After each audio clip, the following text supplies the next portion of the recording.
بسم اللہ الرحمن الرحیم۔ السلام علیکم۔ ماہم کہانی میں خوش آمدید۔ ریڈرز، آپ سب کیسے ہیں؟ پلیز کہانی کو لائک کر دیا کیجیے اور کمنٹس کر کے بتا دیا کیجیے کہ آپ کو کہانی کیسی لگی۔ چلتے ہیں کہانی کی طرف۔ تمہیں مجھ سے گیلا کیا ہے؟ اچانک بے رخی اتنی، بتاؤ تو ہوا کیا ہے؟ مناؤں کس طرح تم کو؟ مجھے اتنا تو بتلا دو، اگر اب ہو سکے تم سے تو یہ احسان فرما دو۔ میری منزل محبت ہے، مجھے منزل پہ پہنچا دو۔ تمہاری آنکھ میں آنسو مجھے اچھے نہیں لگتے، تمہارے نرم ہونٹوں پہ کیلے اچھے نہیں لگتے، تمہارے مسکرانے سے میرا دل مسکراتا ہے، تمہارے روٹھ جانے سے میرا دل روٹھ جاتا ہے۔ اس نے ولید سے حتمی بات کرنے کی خاطر سیل فون اٹھایا تو اس کا میسج پہلے سے موجود تھا۔ کچھ دیر ساکن نے نظروں سے اس اسکرین پر چمکتے الفاظ کو دبتے رہنے کے بعد اس کی نظریں دھندلا گئی تھیں۔ ذہنی رو بہکنے لگی۔ جب وہ جا رہا تھا تو ایئرپورٹ پہ ڈپارچر لاؤنج کی سمت جانے سے قبل اس نے اچانک اس کے ہاتھوں کو اپنے مضبوط پرحدت ہاتھوں کی مضبوط گرفت میں لے کر کتنے جذب سے کہا تھا، کبھی ناراض مت ہونا، گیلے چاہے بہت کرنا، رلانا اور بہت لڑنا، سنو ناراض مت ہونا، کبھی ایسا جو ہو جائے کہ تیری یاد سے غافل کسی لمحے جو ہو جاؤں، بنا دیکھے تیری صورت کسی شب جو میں سو جاؤں، تو سپنوں میں چلے آنا، مجھے احساس دلانا، سنو ناراض مت ہونا، کبھی ایسا جو ہو جائے۔ جنہیں کہنا ضروری ہو وہ مجھ سے لفظ کھو جائیں، انا کو بیچ مت لانا، میری آواز بن جانا، کبھی ناراض مت ہونا، کرو نا پرومس کبھی مجھ سے خفا نہیں ہوگی۔ وہ اس کے لہجے کی گمبھیرتا اور اتار چڑھاؤ کے سحر میں گم تھی جب ولید نے اس کا کاندھا ہلا کر کسی قدر سنجیدگی سے سوال کیا تھا اور وہ اس کے خوبرو فریش چہرے کو تکتے ہوئے مسکرا دی تھی۔ کوئی خود سے بھی خفا ہوتا ہے بھلا؟ کتنا ایقان تھا اس کے لہجے میں، مگر اب اس کا گلا رننے لگا جب سیل فون پر ہونے والی بیپ پہ وہ اپنی خیالات سے چونک گئی۔ ولید کالنگ۔ اس نے کچھ دیر تک خالی نظروں سے اسکرین کو دیکھا تھا، پھر گہرا سانس کھینچ کر کال ریسیو کرنے سے قبل گویا خود کو اس سے بات کرنے کے لیے تیار کیا۔ ایمان، ایمی، مائی گاڈ، تھینک گاڈ تم نے کال تو پک کیا۔ کیسی ہو؟ اطمینان کے ساتھ اچانک ملنے والی اس خوشی نے اسے ایک دم بے ربط کر ڈالا تھا۔ آئی تھنک ادھر ادھر کی باتوں میں وقت ضائع کرنے کے بجائے ہمیں ٹو دی پوائنٹ بات کرنی چاہیے۔ اس کا لہجہ روکھا، سرد اور بے حسی لیے ہوئے کسی قدر اجنبی تھا۔ دوسری سمت کچھ دیر کو خاموشی چھا گئی۔ تم کہو تو ہم کہنا ہے، تم کہو تو کیا کہنا ہے، میں سن رہا ہوں۔ مین وہ آہستگی سے گویا ہوا تھا۔ صورتحال کی تبدیلی کا اسے اسی پل احساس ہو گیا تھا۔ مجھے آپ سے صرف ایک بات کہنا ہے اور وہ یہ کہ مجھے طلاق چاہیے۔ اس نے دل پہ پتھر رکھ کر بالآخر کہہ ڈالا۔ دوسری جانب موت کی سی خاموشی چھا گئی تھی۔ ایمان کچھ دیر اس کے بولنے کا انتظار کرتی رہی، پھر سیل آف کر کے رکھا اور خود پہ ضبط کھو دیا تھا۔ بہت دیر تک آنسو بہانے کے بعد اس نے ہاتھ کی پشت سے بھیگا چہرہ صاف کیا تو نگاہ بلنک کرتی اسکرین پر جا پڑی۔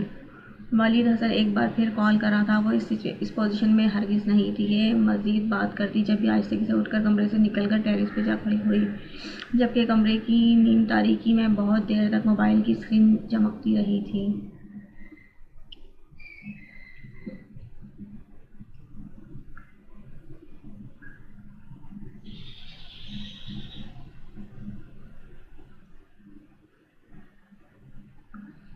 اپنی ہی دھن میں رہتی تھی۔ ایک لڑکی شوق اور چنچل سے پھولوں سے باتیں کرتی تھی، تتلی کے رنگ پکڑتی تھی۔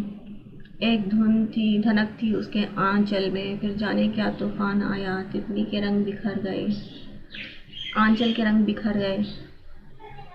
جب پوچھا کسی نے، اے لڑکی تم نے چپ کیوں ساتھ لی ہے؟ وہ کچھ نہ بولی، بس رو دی اور خاک پہ ہاتھ کی انگلی سے ایک لفظ جھوٹ لکھ ڈالا۔ فضا تھک کر واپس چلی گئی۔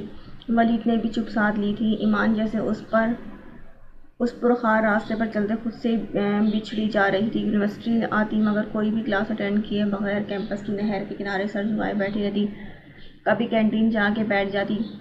اس وقت بھی وہ سر جھکائے خود سے بھی غفلت کی کیفیت میں بیٹھی تنکے سے مٹی کھرید رہی تھی جب کوئی آہستگی سے چلتا اس کے مقابل آن بیٹھا۔ ایمان نے سر اٹھایا اور موسیٰ کو دیکھ کر ہونٹ کھینچ لیے۔ واٹ از دس؟ اس کا بڑھایا ہوا کاغذ کا پرزہ لینے سے گریز کرتے ہوئے بجھے ہوئے لہجے میں بولی تھی۔ वली हसन का एड्रेस है, घर का, ऑफिस का। मूसा के जवाब पे ईमान की निगाहों की उलझन बढ़ गई थी। तो फिर वो अपनी अप्रोच का एक नन्हा सा सबूत पेश कर रहा हूँ। कहीं आप ये ना समझें कि महज भड़के मार रहा हूँ। मैं बस एक फ़क कॉल और काम ख़त्म। वो अपनी बात के इख्तिताम पे सफाकी से हंसा और ईमान का चेहरा सफ़ेद पड़ गया। मैंने कहा था ना तुम ऐसा कुछ नहीं करोगे, मैं तुम्हारी बात मानने को तैयार हूँ। वो बोली तो उसके हलक से बमुश्किल फंसी फंसी आवाज़ निकल सकी थी। ठीक है, मुझे यकीन है, लेकिन ख़ुद को संभाले तो सही। यू नो, आपकी फ्रेशनेस ख़त्म हो रही है। मुझे अपने लाला के लिए वही फ्रेश सी ईमान चाहिए जिसे देखकर वो फिर से ज़िंदगी की तरफ पलटे थे। उसे कांटों पे अच्छी तरह घसीट कर वो कितने अपनायत भरे अंदाज में गोया हुआ था, और जो बात कही थी वो आम हालात में ईमान को हत्थे से उखाड़ सकती थी, मगर इस पल उसकी बेबसी इंतहा पे पहुंची हुई थी। आंखों में उतरे आंसू होंठ कुचल कर पीते हुए उसने आहिस्तगी से सर को इस बात में जंबिश दी थी। गुड, ऐसे ही ताउन करती रहें तो मुझसे आपको इंशाल्लाह कभी कोई शिकायत नहीं होगी। वो मुस्कुराता हुआ उठकर चला गया। ईमान होंठ भींचे आंसू साफ करती रही थी। बताओ कैसा लगता है किसी को पाके खो देना, किसी के साथ तो चलना मगर उसका ना होना, खुद ही को कोसते रहना मगर उसको ना कुछ कहना, खुद ही गिरना संभलना, हंसना और रो देना। बताओ कैसा लगता है ख़िज़ा की सख्त सर्दी में, हिजर की लंबी रातों में किसी की याद में रोना, किसी को सोचते आंखें सोना, आंखें खो देना। उसने सुना था वली हसन अपना ट्रिप अधूरा छोड़कर चले आया है। उसके दिल ने एक बेबसी मिस की थी, मगर दांस्ता उसने चेहरे पर कोई तासुर नहीं आने दिया था। मगर इसी शब तब से खामोशी तमाशाई बने। बाबा उसके कमरे में रात को चले आए। वलीद वापस आ गया है, तुम्हें पता तो होगा। कोई भी तमीज़ बांधे बगैर उन्होंने मतलब की बात की थी, और वो जो उन्हें अपने कमरे में देख कर ही उनकी आमद का मकसद समझ गई थी, खुद को उनका सामना करने के लिए तैयार करने लगी। तुम्हारी ज़िंदगी के मुताल्लिक हर फैसला तुम्हारी रज़ा और ईमा पर किया गया था ना ईमान, वो पूछ रहे थे, और वो उंगलियां चटका रही थी। अब मैं तुमसे किसी किस्म की हिमाकत की तवक्को नहीं करूँगा। आई डोंट नो कि तुम दोनों के दरमियान क्या मिसअंडरस्टैंडिंग हुई है। मैं सिर्फ इतना जानता हूँ कि तुम हमें जलील नहीं करोगी। ओके पापा, मेरी शादी नहीं कर सकती प्लीज़। वो हंसी हो गई थी, और पापा ने ज़िंदगी में पहली बार उसे इतने बुरे तरीके से डांटा था कि वो शर्मिंदा रह गई थी। मैंने जो कहना था वो मैं कह चुका हूँ। तभी मामा खाने का कहने चली आई, तो मैं भी बादला नाख्वास्ता खाना खाने के लिए अपने कमरे से निकल आई, मगर कुछ भी खाने को दिल नहीं चाह रहा था। सो खाना छोड़ छाड़ अपने कमरे में उठकर वापस चली गई। मामा की खामोश नज़रें पापा पे आ ठहरी थी, जो इत्मीनान भरे अंदाज में खाना खा रहे थे। एक तो इस लड़की ने आजिज़ करके रखा हुआ है, आप इससे एक बार फिर बात करें ना, हमारी तो कुछ सुनती ही नहीं। मामा के लहजे में दबा दबा गुस्सा था। पापा ने चम्मच वापस प्लेट में रखा और पानी का गिलास उठा लिया। वलीद आ गया है, बात उसने मुझसे की है, कल खुद आएगा, खुद बात करेगा। उनके कहने पे मामा के चेहरे पे एक इत्मीनान सा फैल गया। ईमान जब कमरे में वापस आई तो टेलीफोन तसल्सल से बज रहा था। उसने कुछ लम्हे टेलीफोन सेट को घूरा, फिर आगे बढ़कर आहिस्तगी से रिसीवर उठा लिया। ईमान, मेरी बात सुनो प्लीज़, बोलो।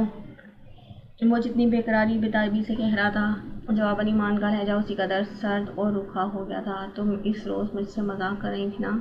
मजाक, मेरा आपसे ऐसा कोई ताल्लुक़ नहीं रहा। वलीद हसन और औरत कभी मजाक में तलाक का मुतालबा नहीं किया करती, समझे।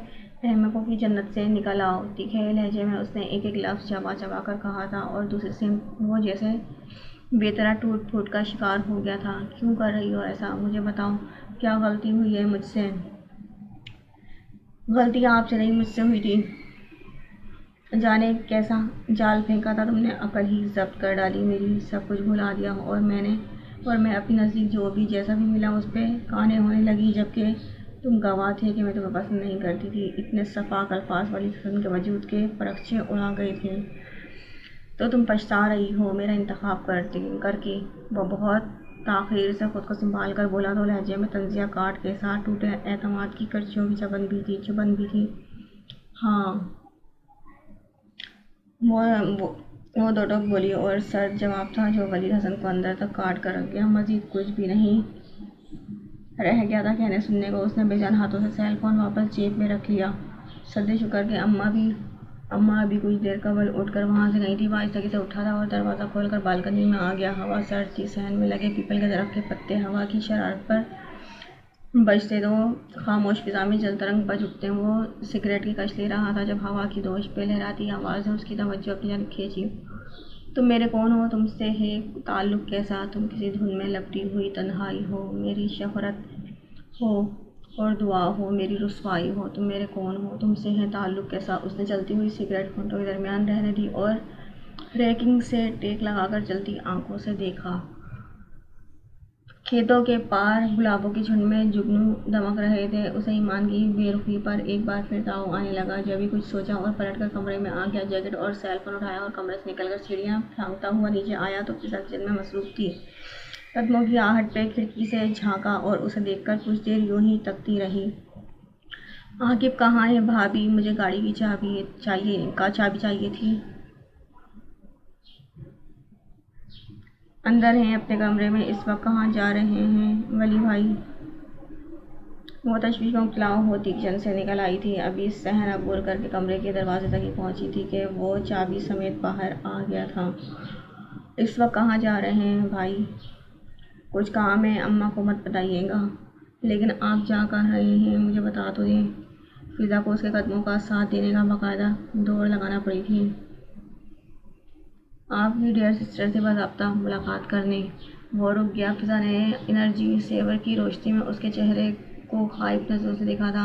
इस वक्त सुबह चले जाइएगा, फिजा ने आहिस्तगी से मगर लिजाजत से कहा था। गुस्सा झड़क कर मुस्कुराया। बड़ी जहर भरी मुस्कान थी। मुझ पे एक एक लम्हा भारी है भाभी। आप सुबह की बात करती हैं, कितनी लंबी रात है, बीच में अंदाज़ा है आपको। वो जैसे ज़ब्त होकर बिखरने लगा और यही उसे गवारा नहीं था। जब ही रुख फेर कर हॉर्न खींच लिए, आई एम सॉरी। अमान उसे एहसास हुआ तो भारी आवाज़ में बोला। फिजा के चेहरे पर अज़ियत रकम थी। ऐसा मत कहें भाई, सॉरी तो हमें करना चाहिए आपसे कि मैं चलता हूँ, फिर बात करेंगे। वो एकदम उसे हाथ उठाकर टोक कर लंबे डग भरता हुआ डेवड़ी पार करके बाहर निकल गया। फिजा वहीं खड़ी सोचों में गुम थी। उसके चेहरे पर तफक्कुर था।